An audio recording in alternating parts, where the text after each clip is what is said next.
Good God, where have you gone, John? You was here a minute ago. Oh, there he is, man. You're back. I don't know what happened Indeed. then. No, I met. Here we are. Halloween The, season, not going to go straight. the very first seconds, and I just done something, and there we are. I'm right now, and I'm not touching anything else. No, I'm not touching anything either because it's bound to go wrong. So let's have a look if we got Emily. George Bond is here. Good grief. Oh, good golly, how are you, George? Long time no see, boy. Good gosh.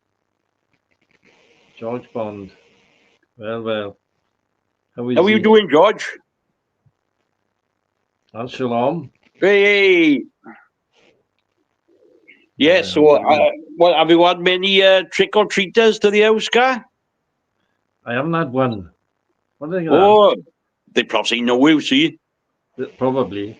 I got a bag full of sweets out there, but unfortunately, I'll have to have them now. Oh no. Well, I've had a few there, but they didn't know what to do when I said trick. Oh, They looked at me as if I had two heads, to tell you the truth. They just stood there looking at me. oh God. Weird, isn't it? So, Yeah, John's got a couple of ghost stories tonight, haven't he? So, I have. I got some ghost stories, and I've been assured that they are true ghost stories, but we can never tell because it's all I'm doing is having them. People send them in to me, and I've read them. I've had quite a few new ones, of course, because it's been a long time since we've done them. So, the first one, I'll tell you the title of it is called The Mirror. oh God. Yes, The Mirror. So, Now then, let your imagination run wild on that one, and we can see that now. But what's been happening with you, Gar, lately? oh, just busy down the place where I work down there. Just a bit of carpentry for a change. So, I had rubbish tools down there. We had a new manager. I said, look, I can have tidy tools. She said, go and buy some DeWalt. So I got brand new DeWalt tools down there. Brilliant. Brilliant. That's the way. A tradesman's only as good as his tools. I've learned that the hard way. Buying cheap stuff all the time, and it's not going right. You buy the right tools, and the jobs will follow nice. Yes, Right. good believer in that, actually. And thank God the grass has stopped growing. Oh, and tell me about it, I know. But I got a wonderful next door neighbour who cuts my grass for me. Good God. Send them round here. Yeah. Yeah, he's absolutely wonderful neighbours I got now. So the other guy passed away, did he? Oh, yes, the other side died, unfortunately. So, Christmas time it was. So is that up for sale now, or is it some They're in the process, I think, now. They won't be long before it'll be up for sale and that lovely house. There we are. Brilliant. Neighbours are not very good, though. Oh, right. So I'd stay away if I was you. Yeah, I'm not coming. No, neighbours are rubbish. I know, all that noise all night. Yeah. No good to me. Anyway, should we go on to the ghost stories? Yes, I'm happy to. Okay. Right then, as it's Halloween and it's a Halloween special. The very first story this evening is called The Mirror. Now, this story is about love found and lost. Unfortunately, there's more downs than ups in it. So, and I let you decide, because the person who sent this to me was quite sure it was a mirror. It could have been bad luck. It could have been this house, the surroundings. It could have been a mixture of everything. So, this is what they sent. It was autumn day, very similar to today, really. No rain, nice and crisp. And it was ideal, they said, to go to a car boot sale. Local boot sale to us. It was happened in the, I think it was the 90s, I think she said, and it was down Stormy Down. They had a very, very big boot sale down there. It was very, very popular. There must have been thousands of people going down there every Sunday. So this couple, they were walking around and thing bits and bobs, they caught their eye. But they come to this one stall, and she remembers it vividly. There was an old woman behind there and an old gentleman as well.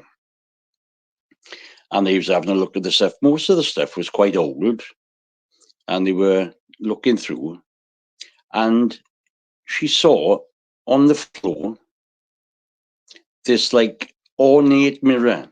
It was like a convex mirror, if you know what I mean. It came out a bit. I think that's what they call them. It had like a gold paint around it with a nice fancy frame. And she said, "Oh, how much is that mirror?" And the lady said, "Oh, we want £20 for that." Oh, she said, "It's a bit much for me." And so I walked away. And next thing, the man came with me holding the mirror. He said, "Look, you like the mirror, you take it." And she said, well, like, how much is it? And he just said something like, what have we got? A £5. Give me a £5. So she thought, oh, right, we'll give a £5. And as he give me the mirror, there was a reflection in it as if somebody was looking over my shoulder. Now, that reflection was an old woman, but it was different to the old woman that served me. I looked behind. There was nobody there. So I thought, right, that obviously I didn't even think anything of it. I just thought it was like my imagination. So I took the mirror. We went round again the boot sale for a bit longer, picked a few other bits up, got home. And I found the perfect spot for this mirror. It was right above the mantelpiece. It stood pride to praise. We washed it, cleaned it up, and it came up perfect. So a couple of weeks went by, and we were sitting down, and then every single time we looked into that mirror, it was like a quick flash in it, maybe like a shadow. Now, I just kept on thinking that, there might have been, as if it could have been an insect flying, that kind of shadow, that kind of corner of your eye stuff, And then this one day, my husband came out to me and he said, "Listen, I'm sure I seen something in that mirror." And I just, don't be so silly. Don't be so silly. He had a good job, a very good job. I was working as a nurse. We had 3 children. Everything was just perfect. And like you say, so that was it for then. It just sort of died down a bit. And then we was in bed one day, and there was this almighty crash. So my husband, he ran down the stairs to see what it was, who was here. There was nobody here. But the mirror was on the floor. But not by the bottom of the mantelpiece where it was. It was at the other side of the room. And it was face down. So obviously thinking the worst, he picked it up. But not a mark on it. But as he said, I could hear him shouting. So he came back up. As he was putting it back up onto the wall, he actually saw a woman's face.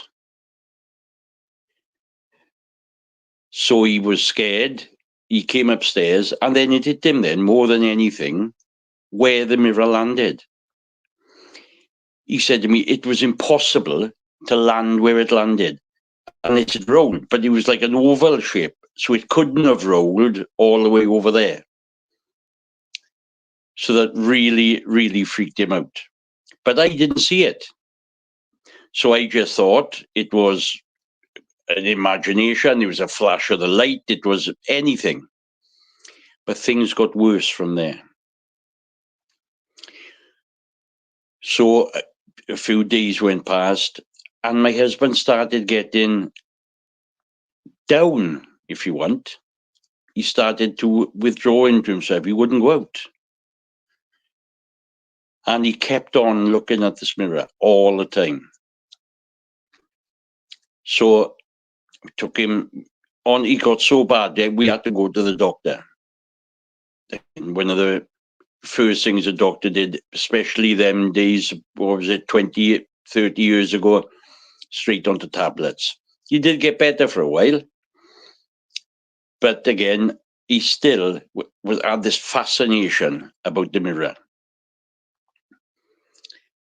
But one night, things came to a head. I went up to bed. He said, I'll be up now. So, and I could hear this mumbling and not so much crashing, but noises downstairs. And I went down there, and he was just wandering around the living room, walking up to the mirror and talking into the mirror, as if there was somebody there. Now I looked, there wasn't anyone there. It was his reflection. So I was so scared. So I was dragging, he was pushing me off. He wouldn't, he wanted to talk to the mirror. I just didn't know what to do.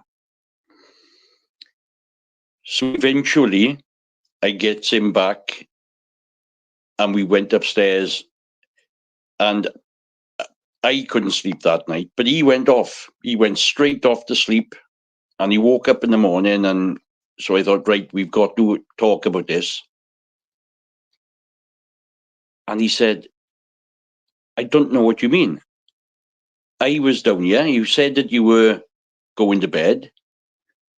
And as far as I know, I came up to bed and then woke up in the morning.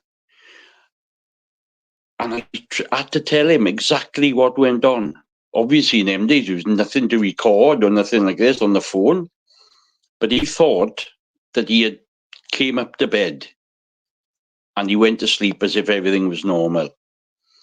But I know what I saw. He was there doing that. So, although this was really scary for me, he didn't believe me now. So it was me on my own, knowing there was something wrong with this mirror, and he was getting more and more fascinated with it. Now, that never happened again. But although I tried to talk to him to get rid of it, I decided I was going to get rid of it on my own without him knowing. So he went to work one day, and I took the mirror, I put it in a bag, and I took it over to the council tip. I took it over and I threw it into the skip. Well, I got back home. Everything seemed right. The house seemed to have lifted. My husband came home. The first thing he saw was the mirror missing. And he went absolutely spare. That's the only thing I can think of. He was screaming at me, shouting at me. Where did I take it? Everything. So eventually I told him. So anyway, the next day he went out, whatever, he came back, and he seemed a lot better. But look, how to explain it? I'm sorry, I'm telling this story from memory, and so this I'm just a bit thing. So when he came back, he was much better. Then after a couple of days,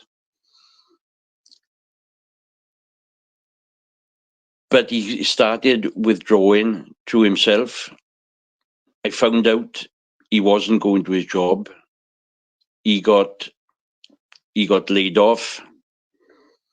We lost we lost everything basically, and he, in the end, he ended his own life. And I won't go into details. This lady did go into details with me, but I've often wondered what was the curse, if you like, of that mirror. Was it the mirror? I don't know. But what do you think? And that is the first story of the mirror. What do you think of that, Gary?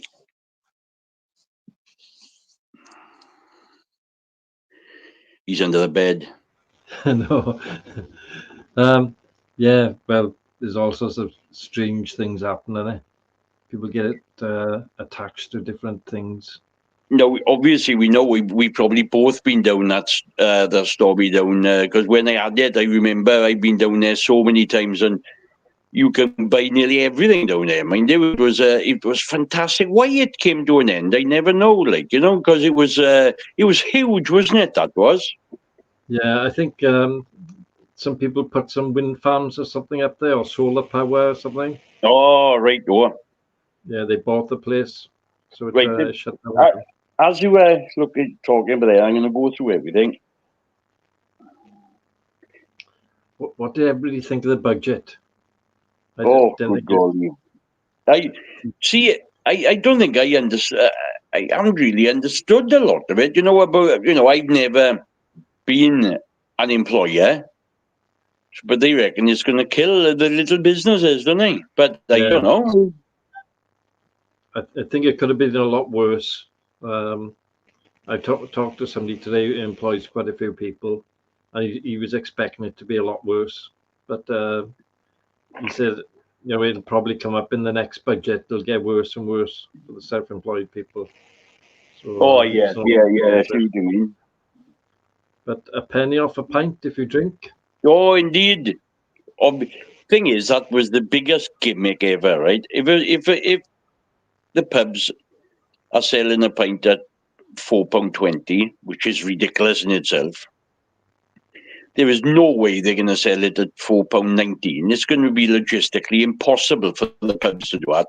They're going to need tons and tons of change, So it's just not. It's not. But a penny off a pint is penny off the pint of the tax that they pay.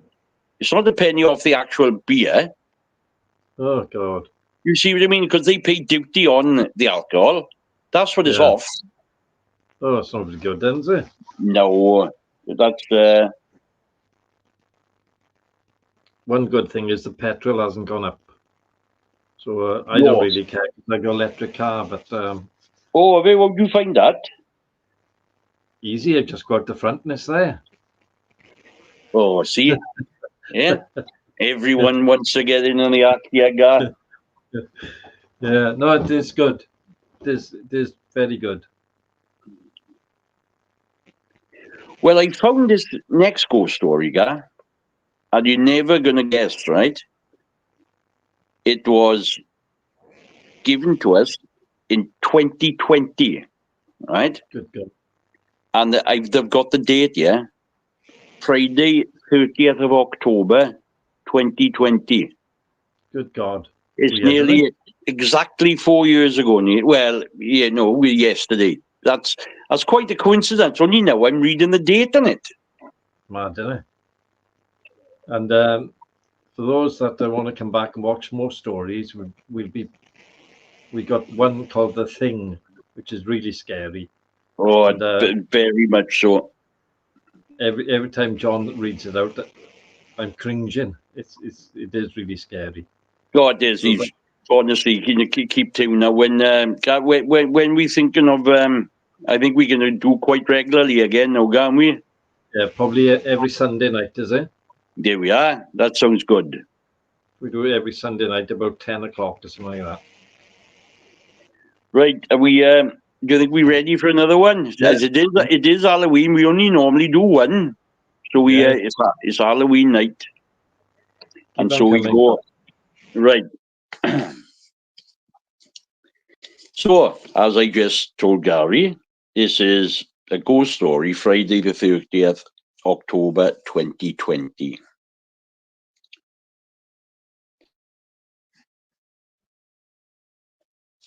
This is how she starts off, or he, I don't know yet. I love ghost stories, and I've been wanting to share my story for quite some time. Tonight being the weekend of Halloween, I thought this an ideal time to share it. If I mention names, places that you may think you know, discard them, as I have changed names and places to protect the people and the area this concerns. Now let me begin. I had what people call it all. I had it all. Lovely family, 2 children, a wonderful husband. We both had good jobs, a big house, cars, everything people aspire to. But when something wants to spoil all this, or someone, well, they can. Now we live in rented accommodation, me and my girls, and I have a little runaround car. But we have each other. We are free.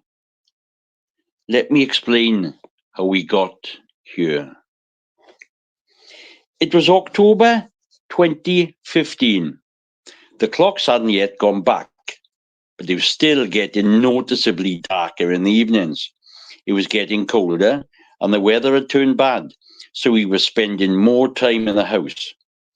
I've noticed people saying their experiences or stories started with a Ouija board, or a spirit in the glass, or some other way of calling up unwanted visitors. But ours just seemed to happen. There was no catalyst we could think of. It really did just happen. Looking back, I think the dog sent things first. Oh, he's a gentle little thing, a Labrador, white with a few shades of sandy brown here and there. For about a week or so, he'd be in his bed and he'd make a deep growling noise, just looking up towards the ceiling. His fur along his spine would be sticking up. My husband thought that it may have been someone outside at first, but none of the security lights had come on, nor the security sensors tripped. He decided to go out anyway, but the dog wouldn't follow him. He'd just stand there growling, with his hackles up. After about 20 minutes, he'd settle back down, where he'd get back to normality and forget about it. Until the next time. I won't even attempt to put all the blame on my husband. It was 50-50. It was about this time we started arguing about anything and everything. The house, once happy, had a heavy, depressing atmosphere about it. And it was now, I noticed, it was very cold in certain rooms. Shadows were everywhere. I could see and sense things out of the corner of my eye. Daytime or nighttime, it didn't matter. We had a heating engineer call out to check the heating. All was fine. But he went round and bled all the radiators anyway and set the boiler to winter mode. If that is such a thing, you know what these tradesmen are like. And declared the heating fully operational. Still, it was colder in certain rooms. I was sure I wasn't imagining it. The first proper sighting came one evening about 9 p.m. I was just out of the shower and I heard the dog in our bedroom. I opened the door, and he was laying on the bed. Now, he's not allowed on the bed, you see, because of all the moating he does. So instinctively I shouted, "Jasper, get off the bed!" With that, I heard something on the stairs. In a rush, like a dog running up the stairs. So I went out to take a look, and I was greeted with, "Jasper, our dog was here. Then who was laying on my bed?"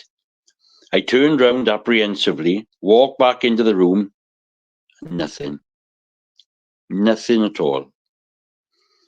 I looked everywhere. So I put it down to my imagination. It was hard, though, because I was sure the dog was there. And I was sure it was Jasper as well. After that, things started to get worse and worse. My husband came up to bed one night. I could tell he was upset. I asked him what had happened. He said he heard his mother calling him, but not by his first name, but by a name that she had called him as a child. He said he hadn't heard that name in years. He awoke one night to the girl screaming. Sorry, we awoke. We rushed into the room. Maddie was laying on the floor, hands outstretched. Megan was against the wall, again with her hands outstretched. They said later it was as if they were pinned there, stuck, and all the time they could hear people laughing, calling out their names. The worst thing I did was to tell people, my workmates and my friends. In other stories you have read out, everyone understood and it would all get better. Well, the paranormal stuff got better, but my friends started to shun me. They stopped talking as I got near. I was stopped being asked out. My friends started to call less and less. Soon it was me, my husband, and the girls. We were on our own. Well, so I thought. When one night my husband went out, he left his phone behind. It was beeping and ringing all night. Well, enough was enough. I picked it up, opened it, started reading the texts. I recognized all the recipients, our friends, my friends, even my workmates, and there were lots from his friends too. His friends were the worst. How is the psycho? Is she in the madhouse yet? I feel so sorry for you. Same kind of messages over and over. The messages from my friends hurt too. Was I feeling better? Did you ring the doctor? It seemed they were concerned, but not concerned enough to ring me. Eventually, I got to the start of the messages. He started telling people that I was making stuff up about the dog growling, making them go outside to check. I was making up seeing people and shadows. I was devastated. I waited for him to come home and I confronted him about the messages. He didn't deny it. He just said it was my fault, that no one else could see what I was on about. I said, well, what about his mother calling him? What she had called him as a child? Yes, he said. She always does, actually. He'd been there today to see her. She's fine and was asking about you. I still see and hear the ghost to this day. I have to admit, though, that I have lied only once during this story. That is the second bit. I have lost it all. But you see, I'm on my own, as I won't allow my children in where I am today. I knew what I saw and what I heard, and I knew he knew too. I still hear the whispers and the shadows to this day, but I'm holding it together for my girls. Oh, the rented house, my husband, the cars. Well, I cannot say it's all connected to the story, although to me, it's been one big horror show. Coming home late one night, my husband had a road accident. 3 times over the drink drive limit. He veered off the road and he was killed instantly. No insurance, heavily in debt, and I had no choice. I had to declare bankruptcy. The house, the cars were gone, the job was gone. And we'll get there, me, my girls, and all of my whispering friends. The end.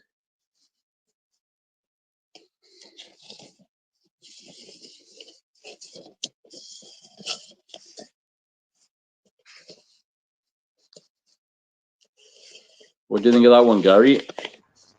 Yeah, that was not as scary as some of the ones we've had in the past. Though. No, definitely that wasn't. You're quite right there.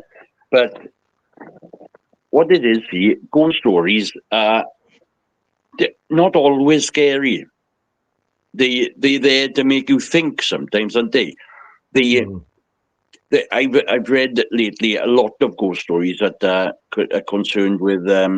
I tell you what, I'll read some in the coming weeks now. Like, there's a lot about funeral homes.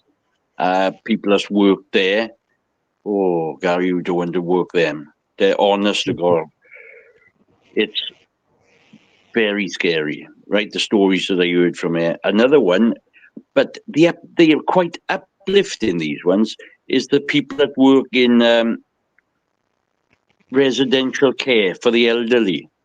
Yeah. Now, they're very, very uplifting because you hear stories of their past relatives coming to collect them and things like that. Whether you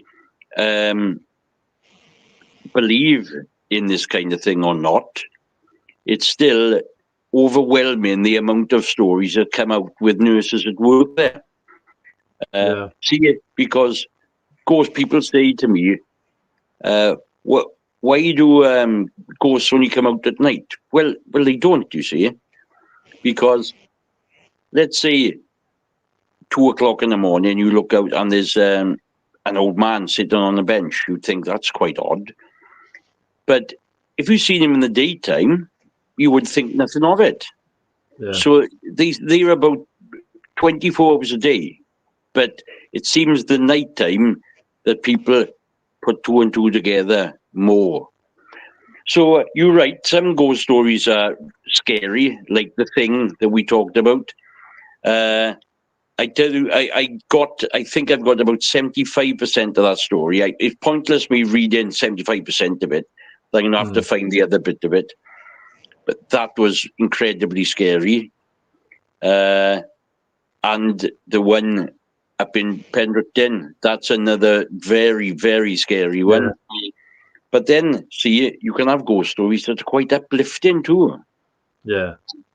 It is good because there's a lot of people that are suffering from cancer or whatever. And something like that would give them a bit of a boost. Honestly, mate, it's I will read a few of them out. Did we when we can do? I tell you, what's another scary subject, right? We can do subjects if you want, or every night. Another subject. I think most these are very scary all the time. Is the ones when they use Ouija boards. There's some terrible stories about that, and they actually scare me because when I was in my 20s, late 20s maybe, we'd done one in work when I was working down in Kemping Industrial Estate, and yeah, it works. I don't know how it works, but it was spelling out stuff like that only individuals knew. For instance, there was an older bloke working with us, right? And he's from Cardiff. Nobody knew him down here. We knew him as a work colleague, but nobody knew his personal life because he was like nobody's social friend, really. He was a work colleague. And the glass started spelling out, right? When he was just watching, and it spelled out Chocky, Chocky, all the time. Chocky. I turned round, to him because I heard something behind me, and he was crying. His wife had passed away, and that was her nickname to him. Good God. Right? Now, how on earth would somebody be pushing that glass around that table and we didn't know him? We didn't know that. But yeah, so I know that there's something, whether it could be channeling from, he could have been thinking of his wife, kept channeling, I don't know how, but there's something about it, 100%. Yeah. But that came up in the thing, didn't it? Yes, it did. It did. Yeah. Part of that came up, and so it's not a thing that anyone should do lightly. You really shouldn't do it, because that came out as a board game. You see, that was Never. Yeah. If you look at the history of it, I'm not sure it was the 19th century. I think 18 something. It was brought out as a board game. Good God. They sell it on Amazon. Yeah, I know. Yeah, but no, it's there is something to it, and how, like we say, again, something you can buy from Amazon can conjure up whatever, I don't know, but I tell you, I was witness to it working. Yeah. Oof. I got goosebumps. Yeah. So they're quite scary ones there. Like you say, the uplifting ones, and then of course there's the unexplainable ones. Yeah. Yeah. That one I've got. in Penroof, it was horrible, wasn't it? Oh, that was.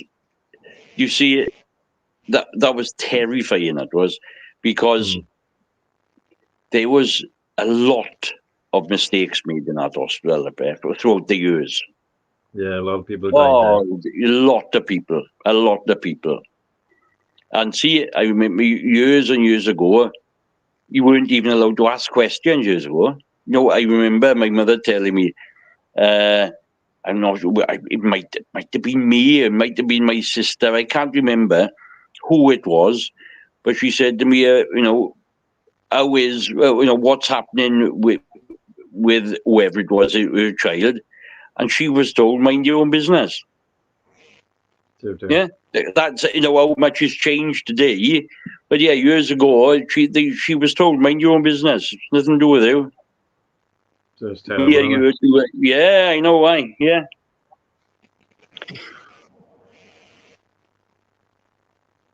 Right. So I'm looking here, Gary, because I think I might have got these pages mixed up here. A minute, I'm on the look. 4, 5, 6, 7. I can do one more, I think, right? There we are.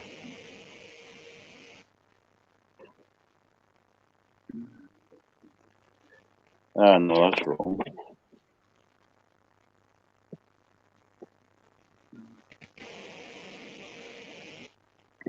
No, then.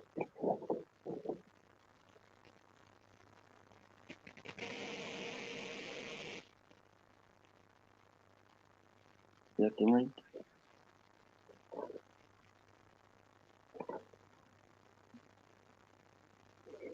Right. I don't know what this is, right? I don't know whether it's going to be scary or not. So, but we got this one more to do now on this Halloween evening. It has passed now to All Saints Day, believe it or not. Good gosh. It is All Saints Day today. But anyway, this is Ghost Story.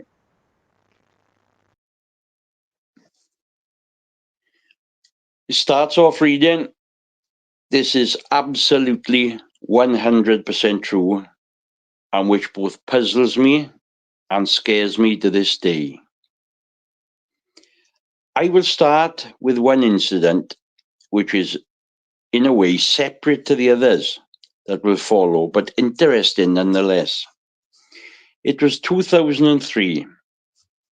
My wife and I lived in a flat in Oxford with our 2 children, aged 6 and 18 months at the time. This was a typical 1950s-60 design. 3 stories with 6 flats in each block. We lived in the middle flat. Our neighbour lived alone up until 2003 and was forced to go into a home. Everyone else in the other flats were all older and lived alone. During the summer, 2 squatters got in next door. Although they clearly needed a home, drugs became a problem and unsavory characters kept turning up. In the end, police had to remove them, while the local council put a metal security door to ensure nobody else got in. So one night, about 2 days after the flat was emptied by the police, etc., I could hear furniture being moving and scraping about next door. This was around about 11 p.m. Music was also being played very loudly. I went out into the corridor. The metal security door was still in place, but I could hear movement and the music clearly. This was going on for an hour before I started to lose it. I thumped on the bedroom door wall that connected to the very next door to the equivalent bedroom. I thumped 3 times very hard and shouted for them, "Please shut up." Almost immediately, 3 thumps came back from the other side. I did again and again. Whoever was next door repeated my banging. I knocked twice. I got 2 knocks back. I waited. Then the banging and the sound of moving furniture continued. Having had enough and 2 young kids being woken up, I called the police, explaining the issue. They turned up about 15 minutes later with a council environmental health official in tow. The music was still coming from inside the flat. The council guy was extremely agitated. Before he attempted to remove the metal security door, he backed off a bit. It transpired that he was the one who put the door on a few days previously, but explained he recalled a radio in the flat's hallway, but he had left it there. The rest of the flat was completely empty, save for kitchen cupboards that were at the front of the flats, and not the opposite end where the bedrooms were, where I could hear the banging and the scraping and the banging on the wall in response to me. In addition, he had been accompanied by an electrician who had disconnected the electric supply. The police had called up for further assistance just in case, and 2 further officers turned up. There were now 4 officers, a council environmental officer and me. The metal door was removed. The flat was in total darkness. The police moved in with their torches. The flat was empty. No furniture, no squatters, no electricity. The radio was not plugged in and it did not have any batteries. The radio was switched off and the door was put back on. All was then quiet. The next day, an electrician turned up to sort the power supply again. Ready for a new resident. He had the key, tools to remove the door. He stopped me outside and asked me if I minded going in the flat with him. He'd been in once and was petrified about going in again on his own. And he was a big, burly bloke. Apparently, he'd crouched down in the hallway cupboard where the meter was. And he had someone or something growl loudly behind his ear. Needless to say, I refused. I didn't hear anything again, but many unexplained stories to tell about that place. We moved 3 months later. As mentioned, there were many weird things that happened while we lived there. Some of these are short one-off events. Others happened numerous times. So, who lived in our flat before us? Now, I'll come to that in a while. However, some of the experiences we had could possibly have had a link. I'm going to number these experiences. Time has passed and I can't quite remember dates in what order they happened, but here goes. Number 1, my wife's brother babysat our son for a day and a night. During the day when he was alone, our son was in school. He heard a toy remote control car being played with in the bedroom. He investigated and found the car moving around the floor, backwards and forwards and side to side. The remote was on the shelf. He watched it for a short time before it stopped. A little freaked, he checked the car. No batteries in either the car or the remote. Well, I do get that the radio waves could be at play.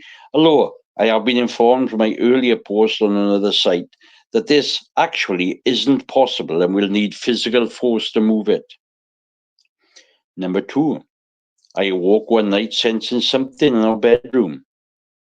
I lay still until I felt pressure on my feet. I was calm. It felt gentle. Then it got heavier. It was as if somebody, certainly adult size, was sitting on the bed on top of my feet. But weirdly, I was really calm. Then I got a strong whiff of cigarette smoke, and it went, and the weight was gone. Number 3, before I met my wife, she once awoke in the night to find the hallway covered in smoke or fog or steam. No heat, no smell, but unable to see through it. She ran into our son's room to get him out, to only run out and find everything was back to normal. Just strange. Number 4, as per above, a few years later, we returned from taking our son to Beavers, which is the Junior Scouts. My daughter was a baby at the time. We pulled up and parked at the rear of the flats. Looking in the communal door to the entrance foyer was filled with smoke. I ran in to check on the neighbours. I frantically banged on the downstairs doors, and both elderly ladies came out dumbfounded by the smoke. The entire flats were completely filled with smoke. You couldn't see anything. But it wasn't smoke. There was no smell, and it certainly seemed like no fire. I ran to the top floor, but both those occupants were not home.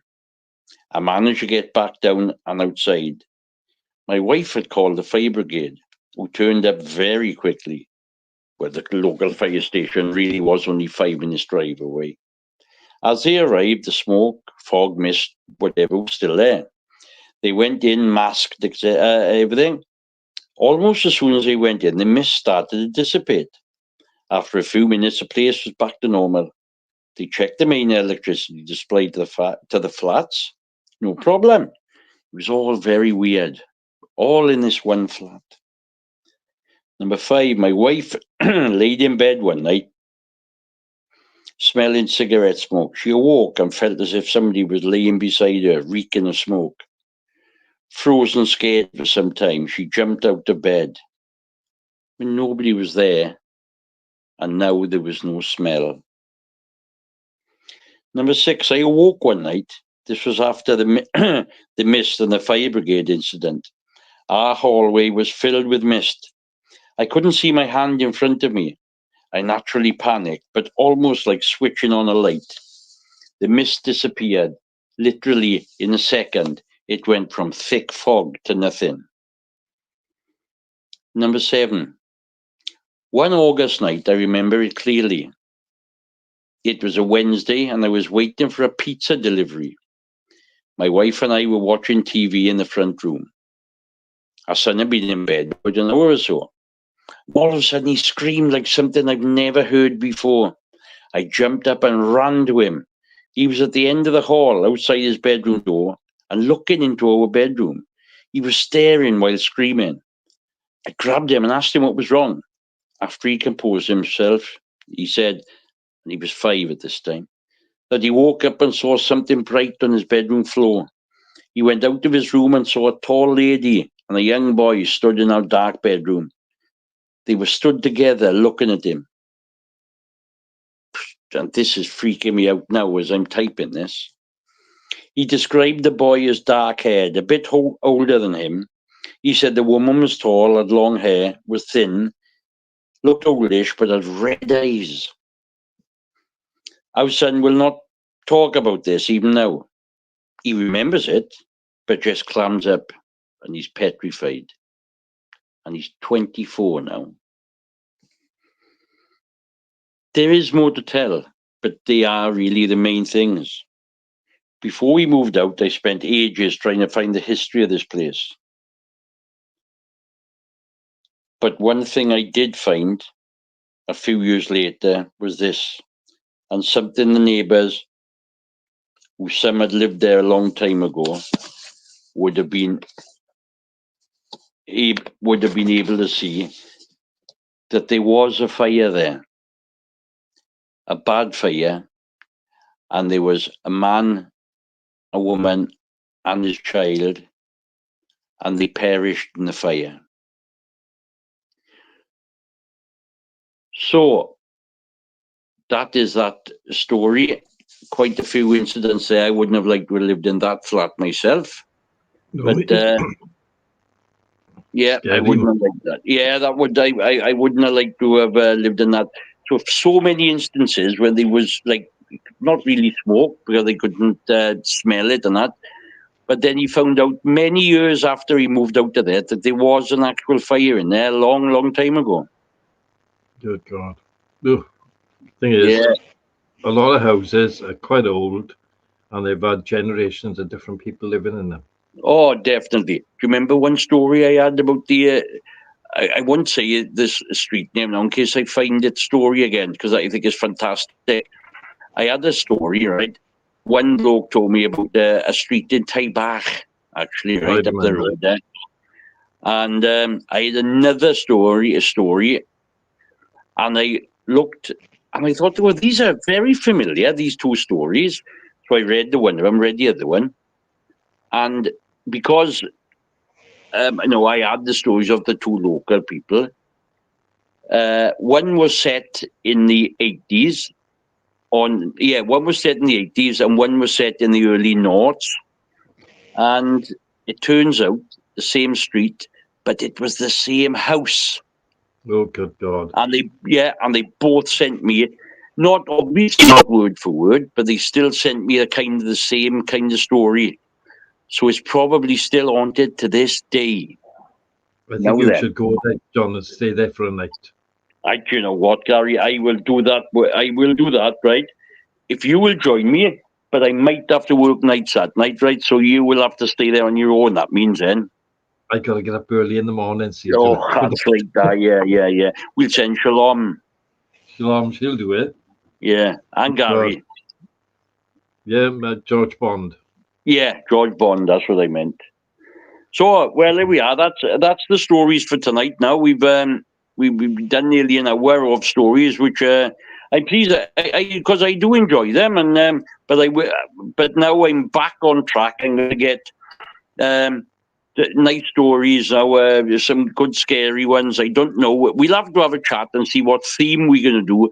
And I think perhaps we should do a theme one night of like funeral homes one week and nursing homes the next week and Ouija board the week after and things like that, and then see if we can find the thing properly, and we'll do a full night of the thing as well. Yeah, that'll be very good, that would, because really Yeah. scary.